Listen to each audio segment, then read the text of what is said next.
नमस्कार दोस्तों, इस वीडियो में हमारे ईवीएस के टॉपिक रहेंगे कुछ जैसे इन्वायरमेंट प्रोटेक्शन एक्ट 1986 का,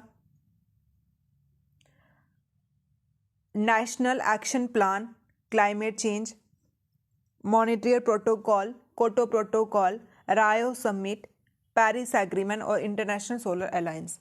इसमें हम करंट ओरिएंटेड पढ़ेंगे और एग्जाम के रिलेटेड। ठीक है। फर्स्ट टॉपिक है हमारा इन्वायरमेंट प्रोटेक्शन एक्ट। इसमें सिर्फ आपने यही लर्न करना है कि इन्वायरमेंट प्रोटेक्शन एक्ट कब आया था, 1986 में। अब इन्वायरमेंट प्रोटेक्शन एक्ट है, इन्वायरमेंट क्या होता है? वातावरण, है ना, वातावरण को बचाने वाला एक्ट। इन्वायरमेंट में हम दो सिस्टम मेन होते हैं, एक होता है इकोसिस्टम और एक होता है इकोलॉजी। इकोलॉजी होती है इन्वायरमेंट की स्टडी जिसमें हम बायोटिक, एबायोटिक, और इकोसिस्टम होता है जिसमें पूरा हम सिस्टमेटिकली पढ़ते हैं। वही है कि इन्वायरमेंट प्रोटेक्शन एक्ट कब आया था, 1986 में आया था। ठीक है। और क्वेश्चन कैसे पूछते हैं, कब इंप्लीमेंट किया, किसका डिसीजन था? यूनाइटेड नेशन, यूएन है ना हमारा, उसकी कॉन्फ्रेंस हुई थी कहाँ पे? स्टॉकहोम में कॉन्फ्रेंस हुई थी, फिर एक्ट निकाला था इन्वायरमेंट प्रोटेक्शन एक्ट 1986। ये इंपॉर्टेंट है डेट, और ऐसे भी पूछ सकते हैं कहाँ पे कॉन्फ्रेंस हुई थी? स्टॉकहोम में। फिर उसके बाद ही ये एक्ट निकाला था। ठीक है। इसमें जो लॉ निकाला है, जो एक्ट निकाला है, वो इन्वायरमेंट को प्रोटेक्ट करना है। ठीक है, इन्वायरमेंट की बचाव करना है। और मेन फैक्टर ये है, जो नहीं इसको इम्पोज करेगा, नहीं मानेगा, उसको पनिशमेंट और पेनल्टी भी हो सकती है। कितनी होगी? 5 साल की सजा, साथ में फाइन 1 लाख का, दोनों होगा ये। ठीक है। और उसको वो एक्सटेंड भी कर सकते हैं, 5 साल को 7 साल। ऐसे क्वेश्चन में पूछ सकते हैं आपको इन्वायरमेंट प्रोटेक्शन एक्ट कब आया था? 1986 में आया था। कौन सी कॉन्फ्रेंस हुई थी? उसके बाद एक्ट बना Stockholm conference, United Nation conference human development की। ठीक है। अगर इस एक्ट को नहीं माने कोई तो पनिशमेंट है या नहीं है? है पनिशमेंट। कितनी है? कितनी साल? 5 साल। 5 साल की एक्सटेंड कर सकते हैं। कितने साल एक्सटेंड कर सकते हैं? 7 साल तक। और फाइन कितना है? 1 लाख। ठीक है, ये पता होना चाहिए।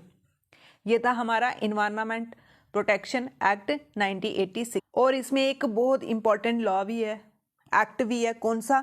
Right to life. ठीक है, राइट टू लाइफ जो हमारा फंडामेंटल राइट्स में आता है, पार्ट 3 में आता है। उसमें कॉन्स्टिट्यूशन ने भी ये बोला है कि हमारा राइट टू लाइफ, ठीक है, जो आर्टिकल 21 है उसमें भी यही बोला है कि हमने इन्वायरमेंट को प्रोटेक्ट करना है। ठीक है, इन्वायरमेंट में प्रोटेक्ट करना है। ठीक है, तो ऐसे पूछ सकते हैं 1986 जो एक्ट है वो कौन से आर्टिकल से रिलेट करता है? कौन से आर्टिकल से रिलेट करता है? आर्टिकल 21। ठीक है, कौन सा है वो? Right to life. और उसी में इन्वायरमेंट को प्रोटेक्ट करना भी हमारा क्या है? एक हक है, राइट है। ठीक है। उसके बाद आती है मॉन्ट्रियल प्रोटोकॉल। ठीक है, क्या आती है? Montreal protocol. इसमें ये इंपॉर्टेंट है, कब साइन की गई थी? 1987 में। ठीक है, साइन कब की थी? 1987 में। इन्वायरमेंट प्रोटेक्शन एक्ट कब आया था? 1986 में। और ये फोर्स कब हुई? जनवरी 1989 में। जनवरी 1980। फोर्स कब हुई? 1989 में। और साइन कब हुई थी? 1987 में। ठीक है। और इसमें मेन क्या है? हमने ओडीएस, ठीक है, ओडीएस होता है ओजोन डिप्लीटिंग सब्सटेंस, जो ओजोन को डिप्लीट कर रहे हैं, नुकसान पहुंचा रहे हैं, उस सब्सटेंस को हमने, उसकी प्रोडक्शन को, उसके कंजप्शन को हमने कम करना है और प्रोटेक्ट करना है ओजोन लेयर को। ठीक है, ये स्टेटमेंट बहुत इंपॉर्टेंट है। जो मॉन्ट्रियल प्रोटोकॉल हुआ था उसका मेन एम क्या है? उसका मेन एम है रिड्यूस करना ओडीएस और साथ में ओजोन लेयर को प्रोटेक्ट करना। ओडीएस क्या है? ओडीएस की फुल फॉर्म पूछ सकते हैं, ओजोन डिप्लीटिंग सब्सटेंस। मतलब मैं अभी समझाती हूँ, इसके प्रोडक्शन को और कंजप्शन, स्टेटमेंट दे देंगे, सिर्फ प्रोडक्शन ही हमने कम करनी है या कंजप्शन भी, यूज भी कम करना है हमने इसको और प्रोड्यूस भी कम करना है। ठीक है, ये किसमें बोला था? मॉन्ट्रियल प्रोटोकॉल में। अब इसका बैकग्राउंड पढ़ते हैं। कोई भी प्रोटोकॉल तो 1970 में साइंटिस्ट ने क्या प्रूव किया कि कुछ ऐसे केमिकल सब्सटेंस हैं हमारी हवा में जो एयर कंडीशनर, फ्रिज से, एरोसोल कैन से जो हमारी ओजोन लेयर को डैमेज कर रहे हैं। फिर 1985 में क्या होता है? 1985 में डिस्कवरी होती है अंटार्कटिका की। अंटार्कटिका में क्या हो गया है? ओजोन लेयर में होल हो गया है। कब डिस्कवरी हुई? 1985 में। अंटार्कटिका क्या है? कॉन्टिनेंट है। ठीक है, कॉन्टिनेंट है। अब ये क्यों पढ़ा रही हूं मैं? क्योंकि आपको पूछ सकते हैं कि जो मॉन्ट्रियल प्रोटोकॉल आया था उसके पहले क्या क्या हुआ। उसके पहले साइंटिस्ट ने डिस्कवर किया कि हाँ कुछ ऐसे केमिकल है, कहाँ से प्रोड्यूस होते हैं ये भी स्टेटमेंट देके पूछ सकते हैं। एयर कंडीशनर से, फ्रिज से, एरोसोल कैन से। ठीक है, वो क्या कर रहे हैं? ओजोन लेयर को खत्म कर रहे हैं, डैमेज कर रहे हैं। और एक और उन्होंने देखा कि जो अंटार्कटिका, ऐसे बहुत बार क्वेश्चन पूछा है कि होल कहाँ पे हुआ, डिस्कवर कहाँ हुआ होल? ओजोन में, अंटार्कटिका में। कब किया? 1985 में।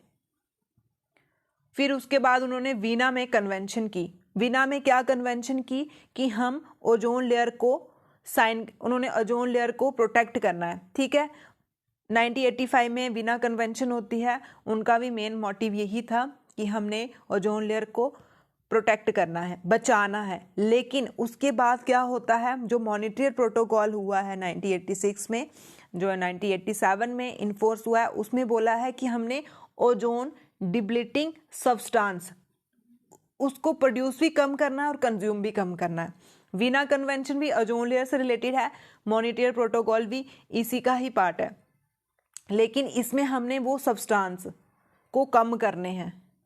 ठीक है, अब हम ओजोन लेयर बोल रहे हैं, लेकिन ये है क्या? ये अर्थ है हमारी, इसके ऊपर क्या होती है? एटमॉस्फेयर। एटमॉस्फेयर के ऊपर होता है स्ट्रेटोस्फेयर। ठीक है, इसके ऊपर एक पूरी लेयर बनी है जिसको हम बोलते हैं ओजोन लेयर। ठीक है, 3 ऑक्सीजन के मॉलिक्यूल से बनती है ओजोन लेयर और ये यूवी रे को प्रोटेक्ट करती है। अगर हम कार्बन डाइऑक्साइड ज़्यादा करेंगे, हार्मफुल ज़्यादा गैसेस होगी तो इसमें होल हो जाएगा और ये हार्मफुल गैसेस अर्थ में आ जाएंगी और ये हार्मफुल होती हैं। ओजोन लेयर डिप्लीशन क्या होता है? ओजोन लेयर डिप्लीशन है कि जो ओजोन लेयर की लेयर है वो थिन हो रही है। ठीक है, वो क्या हो रही है? थिन हो रही है। और ओजोन डिप्लीटिंग सब्सटेंस, हम बोल रहे हैं ना मॉन्ट्रियल प्रोटोकॉल में कि हमने ओडीएस को कम करना है।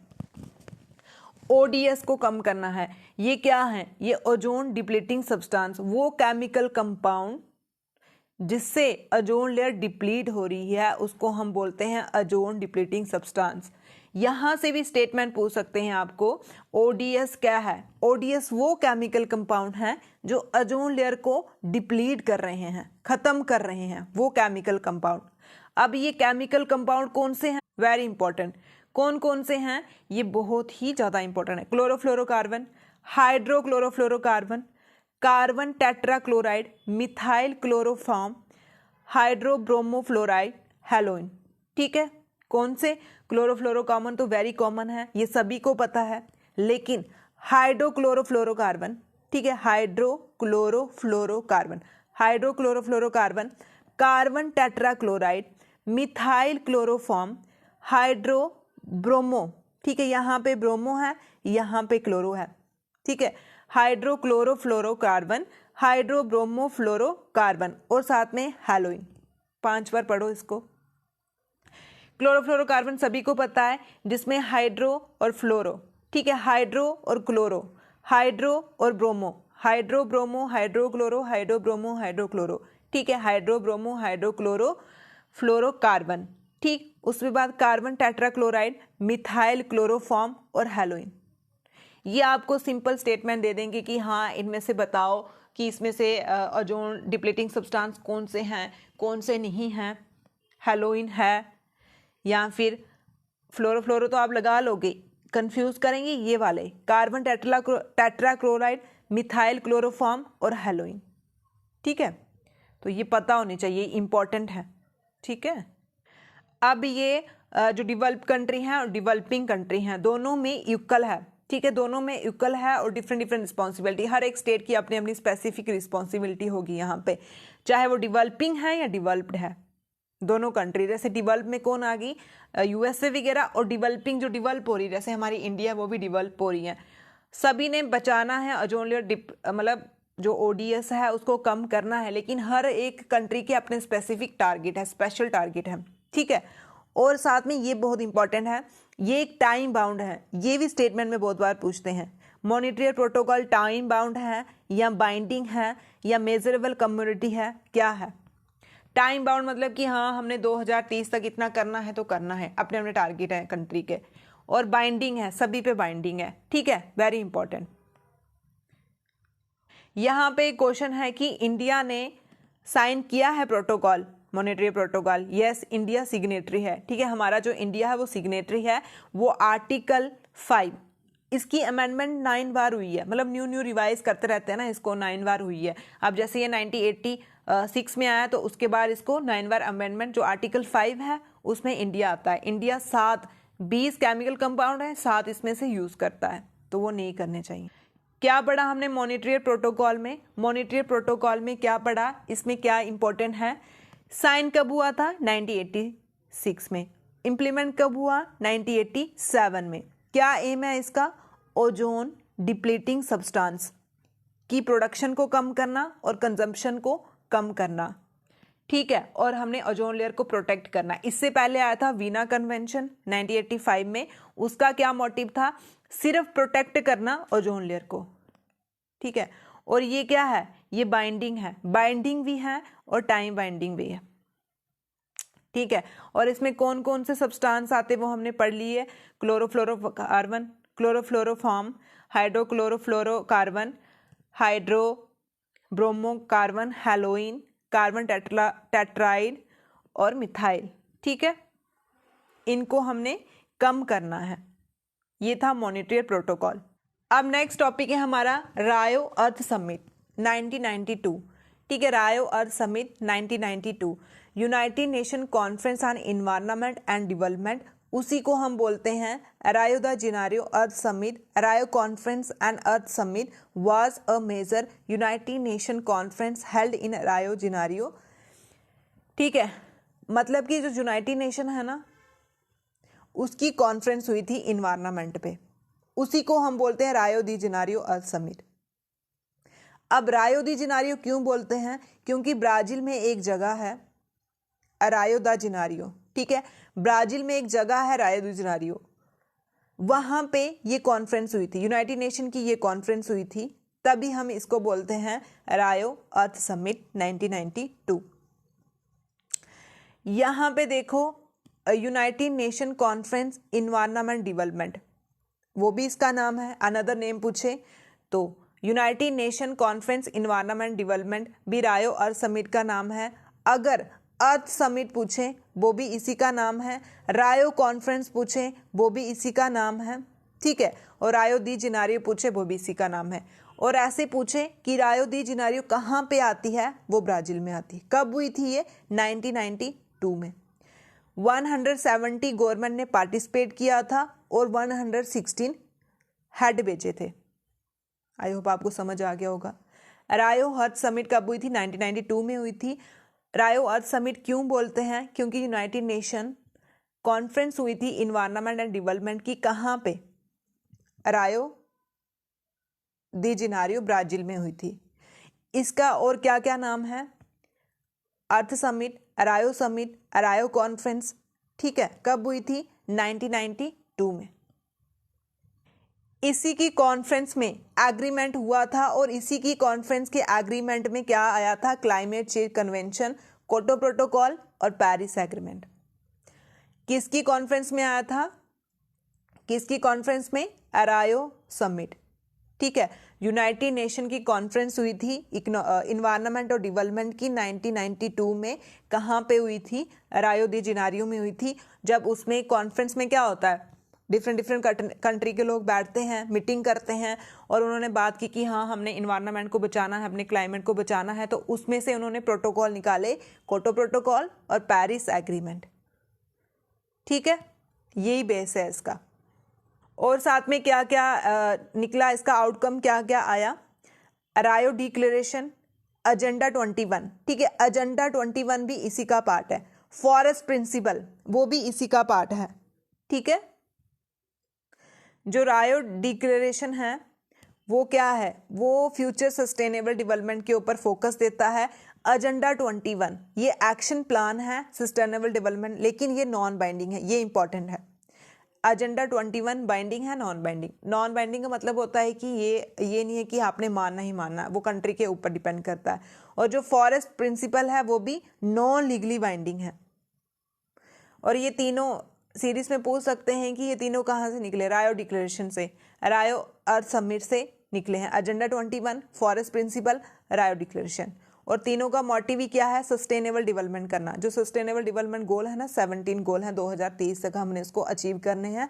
वो ये है कि हमने क्या करना है, सस्टेनेबल डेवलपमेंट करना है। अब आता है कोटो प्रोटोकॉल। कोटो प्रोटोकॉल के कुछ हम क्वेश्चन देखते हैं। व्हेन एंड वेयर, मतलब कब आया और कहाँ पे आया।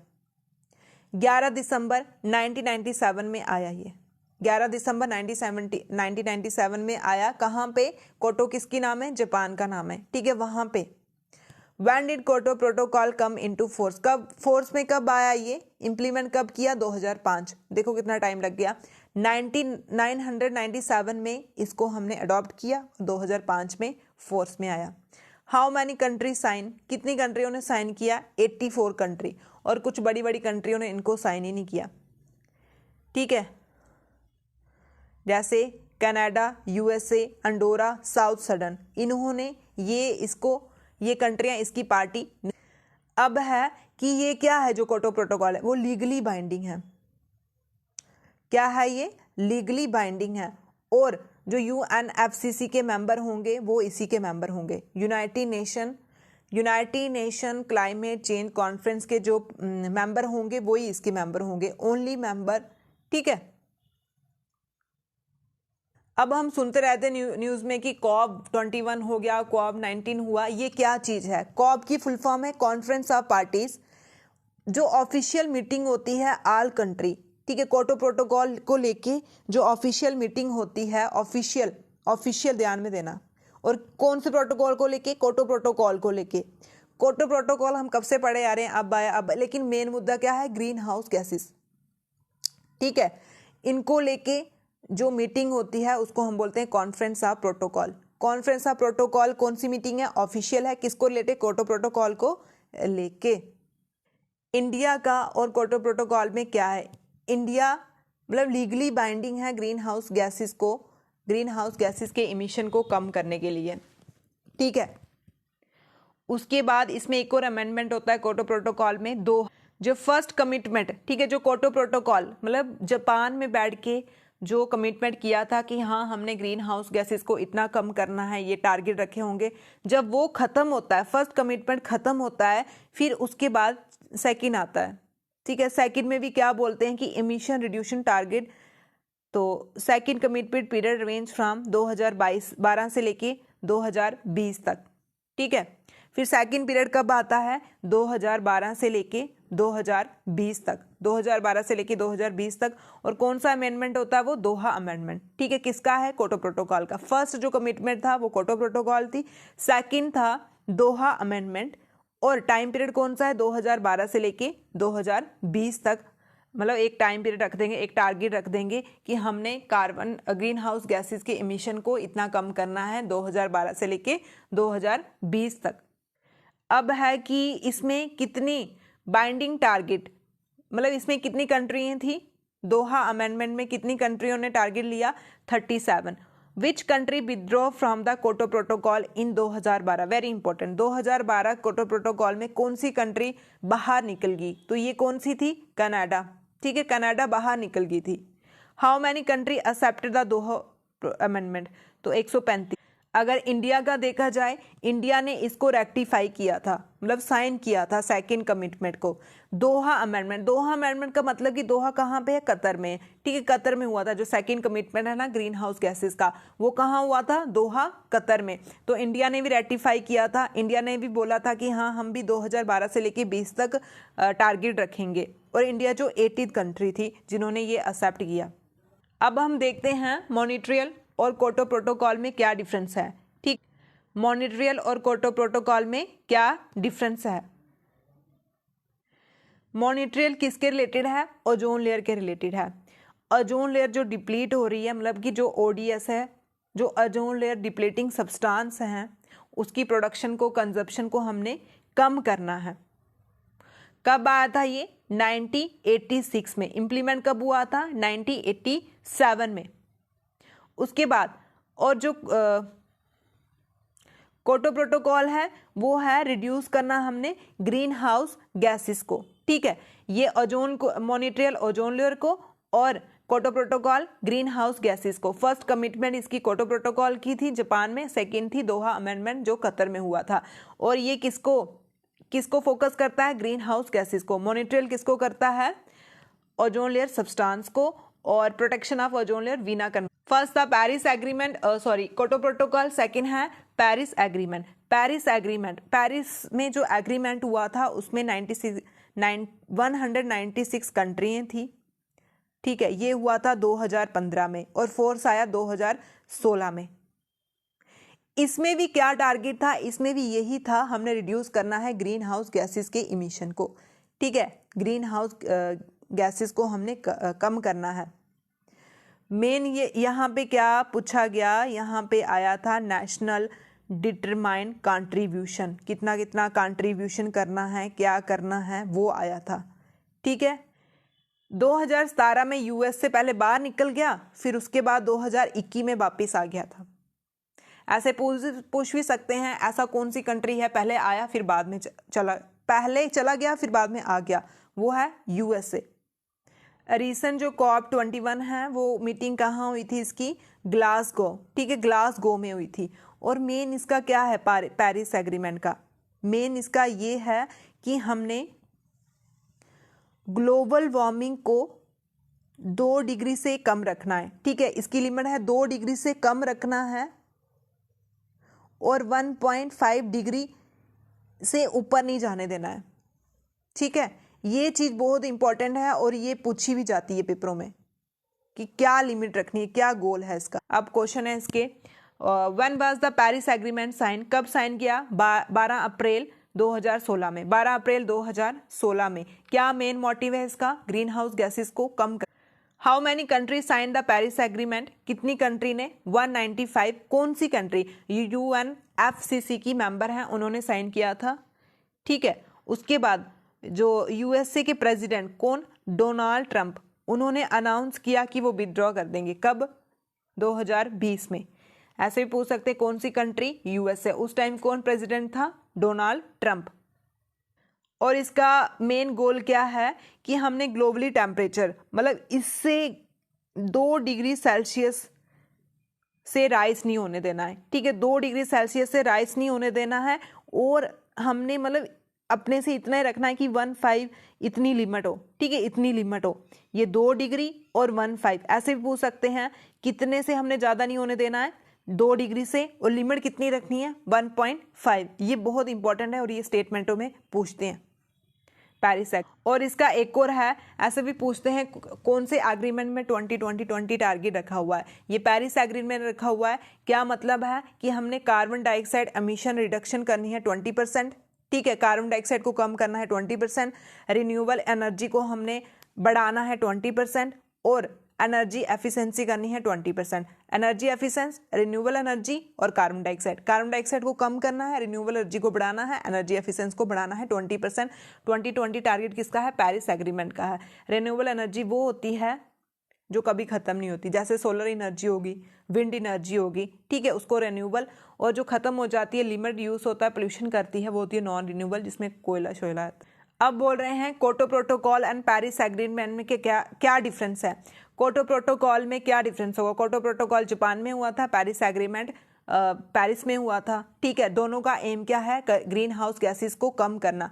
लेकिन इसमें एक डिफरेंस आता है, no difference between developing and develop country. Kyoto protocol में थोड़ा डिफरेंस होता है, डेवलप और डेवलप कंट्री एनेक्स 1 कंट्री आती है, नॉन एनेक्स 1 कंट्री आती है, लेकिन एम दोनों का क्या है, ग्रीन हाउस गैसेस को कम करना। अब इंटरनेशनल सोलर अलायंस देख लेते हैं थोड़ा बहुत। इंटरनेशनल सोलर अलायंस वो है जो ग्रुप है nation within Tropic of Cancer, Tropic of Capricorn. ठीक है, उन ग्रुप को हम क्या बोलते हैं, इंटरनेशनल सोलर अलायंस। वो कंट्री हैं, वो नेशन जो ट्रॉपिक ऑफ कैंसर और ट्रॉपिक ऑफ कैप्रिकॉर्न के पास हैं, उन्हीं के ग्रुप को हम बोलते हैं इंटरनेशनल सोलर अलायंस। ये ऐसा एक इंटरनेशनल ऑर्गेनाइजेशन है जिसका हेडक्वार्टर हमारे इंडिया में गुड़गांव हरियाणा में है। इनका मेन टारगेट यही है कि 2030 तक हमने क्या करना है, रिन्यूएबल एनर्जी को इंक्रीज करना है, क्लीन एनर्जी बनाना है, टेक्नोलॉजी बनानी है एडवांस, और फॉसिल फ्यूल को कम कर। कब इस्टेब्लिश किया था इसको United nation climate change conference party Paris France में इस्टेब्लिश किया नवंबर 30 2015 में। ठीक है, नवंबर 30 2015 में पेरिस में इसको इस्टेब्लिश किया। एक बार हम रिवाइज कर लेते हैं, हमने क्या पढ़ा। सबसे पहले हमने पढ़ा इन्वायरमेंट प्रोटेक्शन एक्ट। कब आया ये, 1986 में।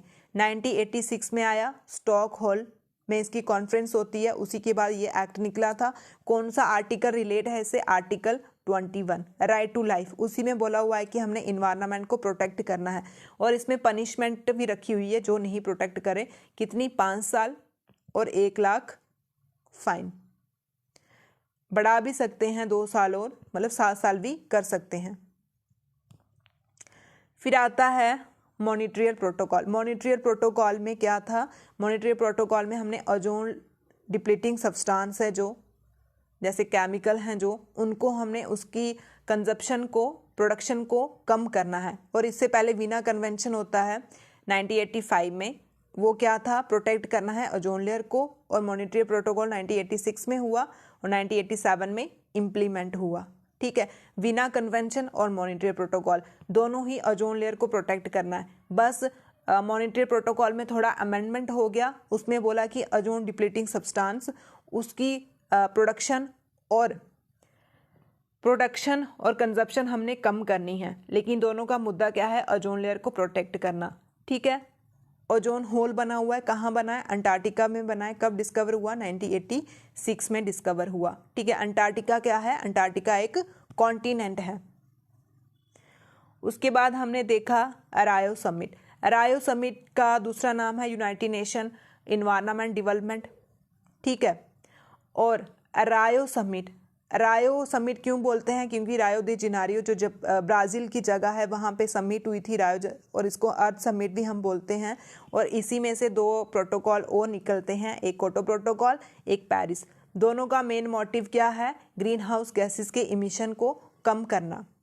ठीक है, फिर क्योटो प्रोटोकॉल की सेकेंड कमिटमेंट होती है दोहा अमेंडमेंट, जिसमें यूएसए ने पहले पार्टिसिपेट किया, फिर बाहर निकल गया, फिर से ज्वाइन कर गया। पेरिस एग्रीमेंट का क्या है कि हमने 2 डिग्री से ज़्यादा टेम्परेचर नहीं बढ़ाना है और 1.5 तक लिमिट रखना है। ठीक है, फिर इंटरनेशनल सोलर अलायंस पेरिस में मीटिंग होती है, तब बनती है ये। ठीक है, और इसका हेडक्वार्टर इंडिया हरियाणा गुड़गांव में है। Thank you.